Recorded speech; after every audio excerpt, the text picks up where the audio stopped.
इसकी पृष्ठभूमि है। ये ऐसा हुआ कि वो 1 मार्च को निकले, 7:42 पे उनका आखिरी कॉल आया। उसके बाद 2 मोबाइल उनके गाड़ी के अंदर मिले, एक चश्मा मिला जो उस जगह नहीं रखा गया जो अमूमन वो रखते थे। उसके बाद से संपर्क टूट गया। कोई सीसीटीवी कैमरा का कोई फुटेज नहीं मिला, कहीं कैमरा ही नहीं मिला। एक कोई कॉन्ट्रैक्टर था प्राइवेट, उसने अपना एक कैमरा लगा रखा था, उससे एक धुंधली सी तस्वीर जो है मिली है जिसमें दिखा एक शख्स जो अपनी गाड़ी से बाहर निकलता है अमुक जगह से फला टाइम पे, और बस वो 4-5 सेकंड का ही फुटेज। उसके बाद वो कहां चला जाता है मुजफ्फरपुर की ओर, उसके बाद से कुछ पता नहीं चला है। तो अगर हम ये मान लेते हैं कि ये आत्महत्या का केस है तो वो बॉडी कहाँ गई? अगर वो कूदे तो उसका कोई रिकॉर्ड, कोई सीसीटीवी कैमरा का फुटेज कुछ नहीं है।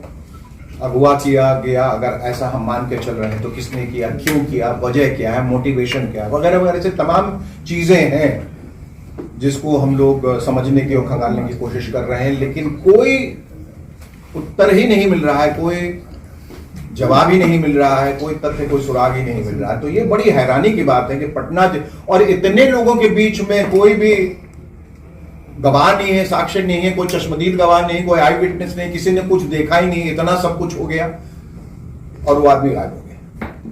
तो हम सब असमंजस में हैं कि सभी चीजों में एक जो सवाल, किसी पे शक है कि कोई दुश्मनी थी या फिर किडनैपिंग का मामला, मतलब कुछ तो ऐसा जा रहा हो। नहीं, हम लोग अपनी तरफ से क्या, ये तो काम पुलिस का है ना, उनको पता करके बताना है। क्योंकि जहां तक परिवार का सवाल है, मैं तो खैर बहुत दूर रहता हूं, मैंने भी यहाँ आकर समझने की कोशिश की, भाई होने के नाते, कजन होने के नाते मेरा फर्ज बन जाता है कि मैं उनकी मदद करूं, जितनी मदद कर सकता हूं करूं।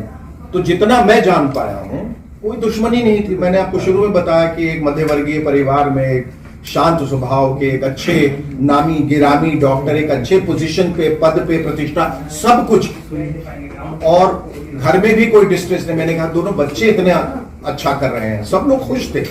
फिर अचानक ऐसा क्या हुआ कि वो वहां से, और कुछ चीजें निकल के आई हैं जो मैंने अपने तरफ से पता करने की कोशिश की। वो ये कि कहीं उनको किसी चीज का दबाव था, कहीं से प्रेशर था, कि ये भी पता चला है, एक सुराग ये भी मिला है कि वो मुजफ्फरपुर जा रहे थे जिस एग्जामिनेशन के लिए, वो एग्जामिनेशन था ही नहीं।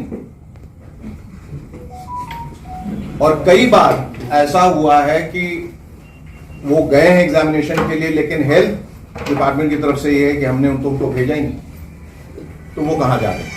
लेकिन एक जगह हेल्थ डिपार्टमेंट ने कहा हमने नहीं भेजा, लेकिन वहां के पेपर्स मिले कि वहां वो गए थे बक्सर। तो वहां भी डिस्क्रिपेंसी आ जाती है कि जहां वो कह रहे थे कि वो नहीं गए, वहां वो गए थे, और कई जगह जो वो कह रहे थे वो नहीं गए, वहां नहीं भी गए थे, लेकिन ये कह के गए थे हम गए। तो क्या कारण क्या हो सकता है, ये समझ में आया। क्या जिस पद पे थे उसकी वजह से, चूंकि एग्जामिनर थे या फार्माकोलॉजी के हेड ऑफ डिपार्टमेंट थे, उससे उनके कई लाइसेंसेस उनके हाथ में थे अस्पताल का सुचारू रूप से चलने देने के लिए या रोकने के लिए, क्या वजह है। फिलहाल जो भी वजह हो, मैं कह रहा हूं कि कुछ तो लीड अब तक मिल जाना चाहिए। कोई लीड अभी तक नहीं। पुलिस प्रशासन उनका यही कहना, इस पे काम कर रहे हैं, लेकिन एक जिस अवस्था में हम लोग, इतनी बड़ी त्रासदी हुई, मुझे ऐसा लगता है कि उनकी तरफ से आश्वासन तो ठीक है, लेकिन अपडेट करते रहना भी बहुत जरूरी है।